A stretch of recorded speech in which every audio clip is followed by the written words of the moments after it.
Well, we all have stories about using those self-service checkouts in the grocery store and other stores. When something doesn't scan quite right, or maybe the sensor doesn't think you put something in the bag, alarm bells go off, right? Oh yeah, it does. It does. It just keeps blinking, that light, Right. little bell. It gets pretty frustrating, but I use them anyway, and probably a lot of you do too, just because it's convenient. And I've always assumed that stores save a lot of money by not hiring cashiers, but new research is suggesting that there's an unexpected cost to this whole system. Andy Choi has a closer look. Whitehead says he does not think that having people with guns in his restaurant will affect his business, but he does realize everybody has a right to their opinion. I think it's good that he appreciates people who have learned the safety measures, and he's trying to reward that. I really like that he clarified that it was Yes. people who took the class in the safety, not just anybody with a gun. The gun, right. But somebody who's actually trained and It's a responsible. CPL, so that's pretty cool. Absolutely. Pretty interesting, though. I kind of wonder what happens when somebody drops a tray. Does everyone stand up and pull out their gun? Whoa!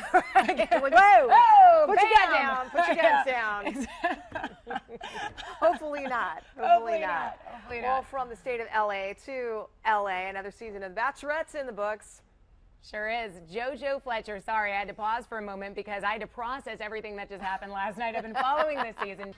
7:36 is the time now. This is pretty extraordinary. Researchers have figured out a way to create interactive video, allowing people to manipulate objects that are already pre-recorded. Yeah, this is a little confusing. I don't think I quite understand it, but good thing we've got Alexandra Bahu, our digital reporter. She is here to explain just how researchers accomplish this feat, what exactly it is, and what it could mean for the entertainment industry. Alex? Good morning. I know it's a little complicated, but Of course, after-school religious clubs aren't unusual, but as you might know, some religions are a little less popular than others.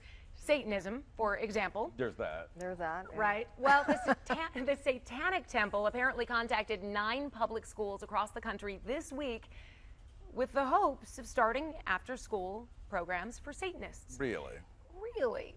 Several districts contacted by the Associated Press said they were reviewing the group's request and noted their facilities were available to community groups.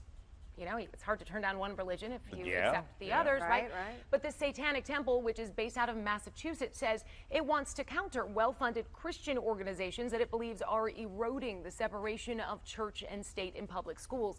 In Utah, one school district says if the group meets certain requirements like paying rent, there's nothing they can do to stop it.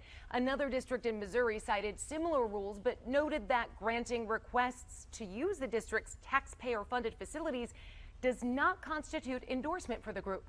The other districts are in Georgia, California, there's one in Florida, Oregon, Washington, and Arizona. Can't wait to see that. Plus, calling all veggie lovers, the Veg Michigan Summer Festival. It's taking place this weekend. And in just a little bit, we're cooking up a delicious vegetarian meal that you can enjoy at this year's event. Welcome back. Just wondering, what's your favorite vegetable? Do you have one? Ooh, I like a few. I love artichokes. Big fan of artichokes. I love tomatoes and asparagus, zucchini. I gotta go with corn. I'm hungry Corn? right now. That's not even real. There's no nutrients in corn. But it's still delicious. though. You need to floss to prevent gum disease. Yeah. I think most of us have been told, right? Right. Yeah. That's what I thought. Right. But apparently we might be wrong, because this morning there are new claims being made that there's actually very little proof this makes any difference at all.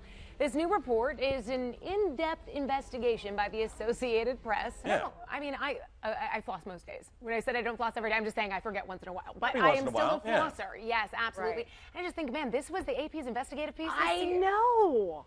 It's amazing that that's what